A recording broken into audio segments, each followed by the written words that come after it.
make sure that the next step in the rehab is on schedule. Kirk, we were just talking to Brian O'Neill, and he almost gets emotional talking about you. He said, like, there's so many reasons why he wants you back, a million or so reasons, personally and for the team. How does that make you feel? Yeah, I'm not surprised in the sense that I know the kind of love that our teammates have for one another, so that's a feeling that is mutual back towards Brian as well from me and to many other people in this locker room. And we've been in it together a lot, through a lot of ups and downs, and so we'd all love to be able to do it, again and get back together again and try to make another run. He said at the beginning when you guys were struggling, what really spoke to him was you brought up past situations where you might have started the season slow or right. Something else happened, yeah. and that really calmed him down and yeah. really helped. Is that just you naturally, or do you feel like as a captain, as a leader, you needed to do that? Where does that come from? Well, I think you're telling yourself a message, right? Because when you face challenges, part of that is you're not immune to it, and so you have a voice to yourself of what do I need to hear, and then you realize I think my teammates would benefit from hearing this as well. But I've certainly lived my life, my football career, and the way I handle my marriage, the way I raise my kids. I play for the long game, and you're going to lose some short games here and there, but I believe if you have the right habits, you do things the right way, that you give yourself a chance to win the long game, and that's the game I'm trying to win. And I think there's still more up ahead to go get. Kirk, as you were yesterday sitting on the bench or sitting on the water cooler next to Pillar and walking off, what all was going through your head yesterday? Not too much. I wasn't too introspective. I think I was just thinking more in the moment about the game. I was hurting for Nick because I thought once again he played his guts out, and the last couple series didn't end the way we wanted, but was proud of the way he played and the way he battled under duress all day, and was probably more just focused on that specific game than anything beyond that. What's the most important thing to you as you ponder where you want to play next year? What a great question. What a great question. I think it ultimately is about winning football games, and so that will be the most important thing, winning football games. With that, no one thing is in a vacuum. Usually you win football games because there are some other factors that are really important to me that are going to have to be there to be able to win football games. So it ultimately all ties together. The factors work together, but I certainly believe we can do that here.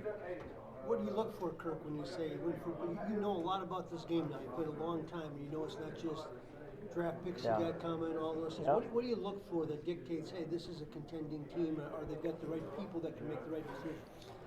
Right. Yeah. No. I think it's a long list. I think it's you need great leadership. You need to stay healthy. You need to draft well. You need to sign some impactful free agents, even if they're not the big name free agents. It's amazing the guy who gets signed several weeks after free agency started, who's on a league minimum deal, can become a piece that makes a major difference in a week 17, 18, or a playoff game. So you have to do all those things, and I think that's why the NFL is so watchable and followable from February to August, is because all of us know that those decisions are a big, big deal, and it can be exciting to follow. When it comes to the contract, structure, I think becomes pretty important as far as how this team can make it work. Do you expect to be more interested or involved in that?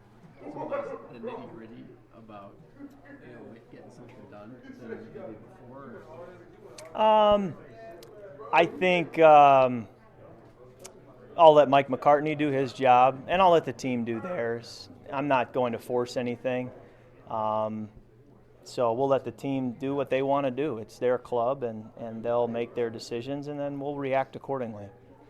In the situations, the term hometown discount comes up a lot publicly, at least externally, and I'm curious what your take has been historically on that, and if it's something you would embrace. Yeah, another really good question, Kevin, and one I've thought about pretty much my whole 12 years is that question. I do think it's important to be aware of. I think that God has blessed me financially beyond my wildest dreams. So at this stage in my career, the dollars are really not what it's about.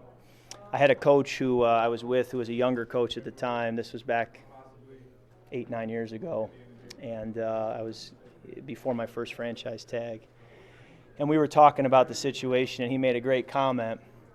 And he said, "Kirk, it's not about the dollars, but it is about what the dollars represent." And I thought that was an interesting comment that he made. So there will always be some of that, but to Dave's point, structure is probably more important. And how do you define structure? Everything that isn't the dollars. Okay. You know, so that stuff you also work through. Kirk, you're heading back into free agency here, possibly for the first time in 6 years. How is your mindset approaching that different this time than it was 2018? Well, I don't know that it is too different. I think, if anything, I find myself really relinquishing it and just saying, well, you know, let the Lord lead. He's guided me this far. He hasn't failed me yet. I remember walking off the field my last high school game with no scholarship offers and just kind of saying, I wonder, I'm kind of walking off a cliff, it feels like. I wonder what's going to happen next. And while it wasn't an easy path, it wasn't a red carpet, I watched the Lord arrange events to get me to Michigan State. And then Nick Foles signed, and I thought, oh no, I'll never play.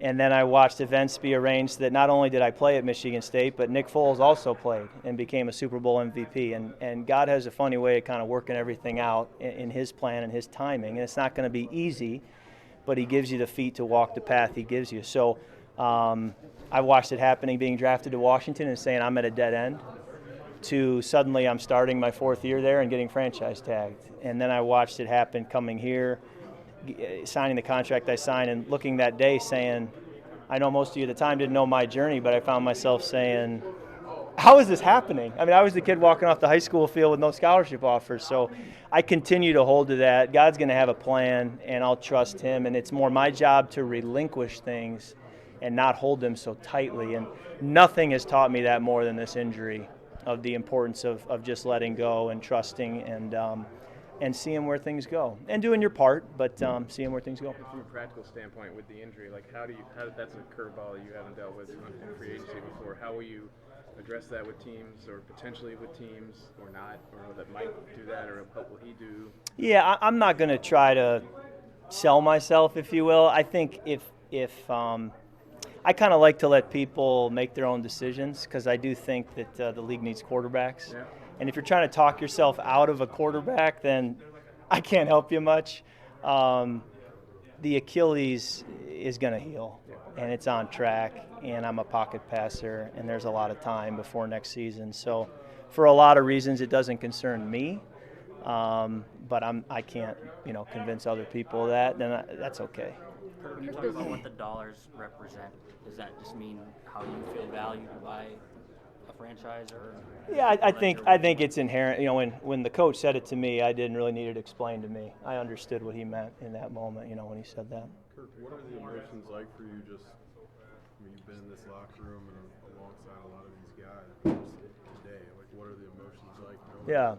A lot of these guys you've been here with, there's just such uncertainty. Yeah, you deal with it every year. Some years it feels better, other years it feels worse. I think this was a unique year with the injuries, and having not been in the fire as much as usually I'm in the fire 24 hours before. So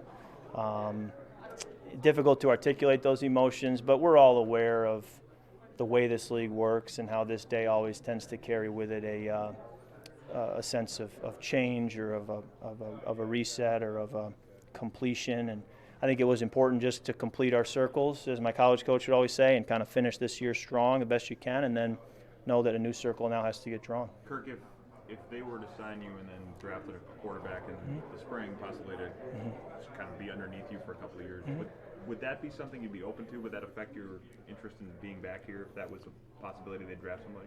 Yeah, I think every year, in a sense, in my career, there's always that potential of a new quarterback being brought in, and there's always a succession plan. I mean, I don't think you can do your job as a leader of an organization without saying, what's our succession plan? What do we have down the pipeline? That's just being responsible and due diligence. So whether it was Nate Sudfeld being drafted in Washington, Kellen Mond, Jaron Hall, I mean, there's always going to be that dynamic of what's our plan moving forward. And, the contract timing tends to be done in March, and then the draft is in late April. So you kind of do one before the other, and it won't really matter what happens in April, because once I sign my contract, that's done in March, and what's done is done. Kevin O'Connell has been very clear about how he feels about you. I guess what has that relationship meant to you over the last 2 years? Yeah, Kevin's worked so hard. He was throwing a lot of curveballs this year, especially. And the longer I play in this league, the more I have an appreciation for how difficult the job of a head coach is, how many hats he has to wear, how many departments he has to, have a feel for, and how many people he has to lead. And so, as a young coach, he's done a great job, handling all that and drinking through the fire hose, if you will. And I would think we'll probably have some more conversations up ahead here in the next few weeks to just kind of continue to get on the same page and see where things are headed. Kirk, are there intangibles? You talk about the dollars, you talk about the wins. Is there another intangible that's important to you to make a decision? Culture, players, that? Well, there's many factors. There's many factors, including that my kids, love their kindergarten, So there's all kinds of factors. But, you also have to remind yourself that if it comes to it, I'll have to find a good kindergarten somewhere else. So, it's there's many, many variables. That's the only reason why I bring that up. And you ultimately just want to try to, find a fit that makes the most sense, and ultimately that you feel peace about. I felt great peace and clarity when I committed to Michigan State. I felt great peace when I arrived in Washington and saw the coaches I was going to get to work with. I felt great peace when I came here. And that's really what you're looking for this time around is, where am I getting peace from the Lord, and then follow that. All right.